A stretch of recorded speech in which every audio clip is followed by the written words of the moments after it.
Assalamualaikum warahmatullahi wabarakatuh. Apa kabar kalian hari ini?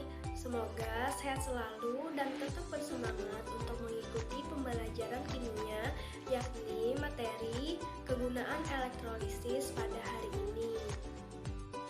Nah, pada materi sebelumnya kan kita membahas mengenai sel elektrolisis. Jadi pada proses elektrolisis itu dapat menghasilkan benda-benda yang berguna bagi kehidupan manusia. Dalam reaksi elektrolisis dibutuhkan energi listrik yang akan diubah menjadi energi kimia.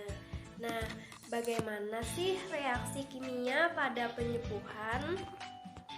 Jadi, untuk menjawab pertanyaan tersebut, mari kita simak video pembelajaran hari ini. Adapun kompetensi dasar yang ingin kita capai sebagai berikut: mengevaluasi gejala atau proses yang terjadi dalam contoh sel elektrolisis yang digunakan dalam kehidupan.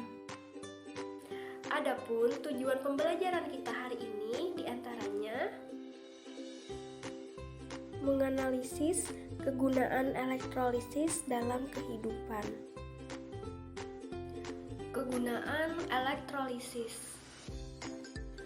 Besi dan baja merupakan logam yang mudah berkarat. Untuk menghindari perkaratan, besi dan logam dapat dilapisi dengan krom. Nah, proses pelapisannya itu disebut dengan penyepuhan. Dalam uraian, pelajari bagaimana reaksi kimia yang terjadi pada penyepuhan. 1. Penyepuhan atau pelapisan logam electroplating.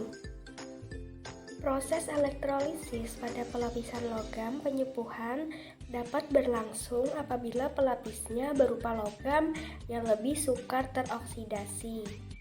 Nah, pelapisan logam atau penyepuhan logam itu pada umumnya dilakukan untuk mencegah korosi. Pelapisan logam itu dilakukan dengan cara elektrolisis. Logam yang sering digunakan pada penyepuhan logam antara lain perak, nikel, krom, seng, dan emas. Proses elektrolisis pada pelapisan logam atau penyepuhan dapat berlangsung apabila pelapisannya berupa logam yang lebih sukar teroksidasi. Misalnya, logam besi yang mudah mengalami korosi atau berkarat dilapisi dengan logam perak dalam larutan perak nitrat atau AgNO3. Nah, pada lapisan besi oleh logam perak itu besi bertindak sebagai katode, logam perak bertindak sebagai anoda. Nah, dalam larutan AgNO3 sebagai larutan elektrolitnya. Jadi pada katode itu akan terjadi pengendapan perak, sedangkan pada anoda perak terus-menerus larut. Konsentrasi ion Ag positif dalam larutan itu tidak berubah. Nah, untuk reaksinya dapat kalian lihat pada tampilan PPT Ibu. Pada katode Fe atau besi itu terjadi reduksi atau penurunan bilangan oksidasi, yaitu Ag positif aqueous ditambah elektron negatif menjadi Ag solid. Nah, pada anode atau Ag itu terjadi oksidasi atau kenaikan bilangan oksidasi. Nah, Ag solid itu menjadi Ag positif aqueous ditambah elektron negatif.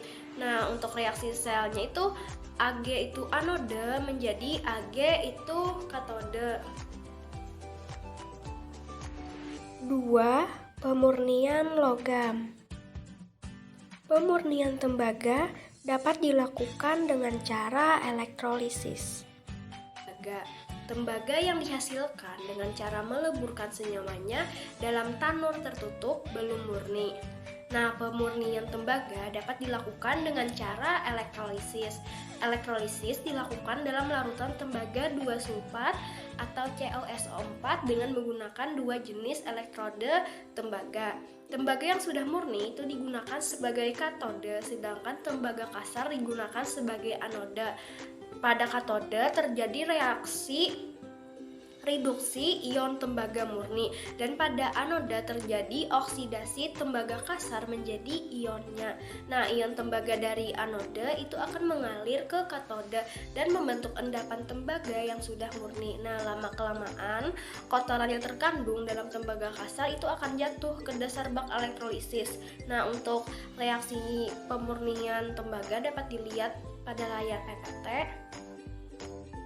Reaksi pada katode, CO2 positif aqueous ditambah 2 elektron negatif menjadi CO solid. Reaksi pada anoda, CO solid menjadi CO2 positif aqueous ditambah 2 elektron negatif.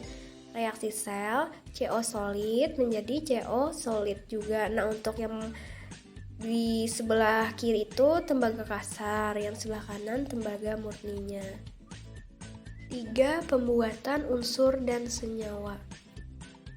Unsur murni tersebut tidak selalu tersedia di alam, sehingga untuk mendapatkannya perlu dilakukan sintesis atau pembuatan dari unsur-unsur yang sudah ada. Di dunia laboratorium sering diperlukan unsur-unsur murni sebagai reagen. Nah, unsur murni tersebut tidak selalu tersedia di alam. Nah, sehingga untuk mendapatkannya itu perlu dilakukan sintesis atau pembuatan dari unsur-unsur yang sudah ada. Nah, contohnya itu pembuatan unsur F2 dengan elektrolisis HF dan KF cair.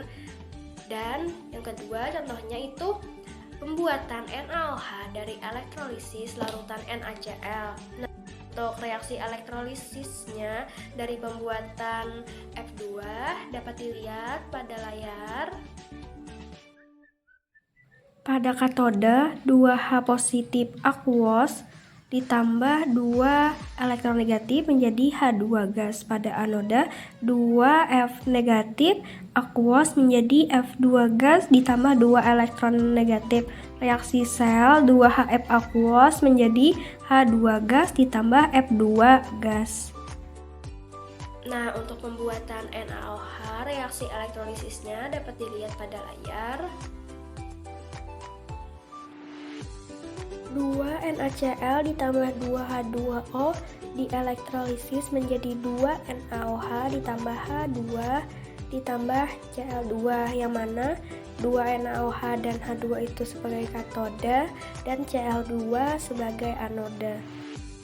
Kesimpulan pembelajaran pada hari ini, proses elektrolisis dapat menghasilkan benda-benda yang berguna bagi kehidupan manusia. Contohnya yang telah disebutkan di atas tadi, seperti penyembuhan atau pelapisan logam, pemurnian logam, dan pembuatan unsur atau senyawa. Sekian pembelajaran hari ini. Kalian yang semangat belajarnya, salah hilap mohon maaf. Apabila ada yang ingin ditanyakan, silahkan chat Ibu di WhatsApp. Ibu akhiri, wassalamualaikum warahmatullahi wabarakatuh.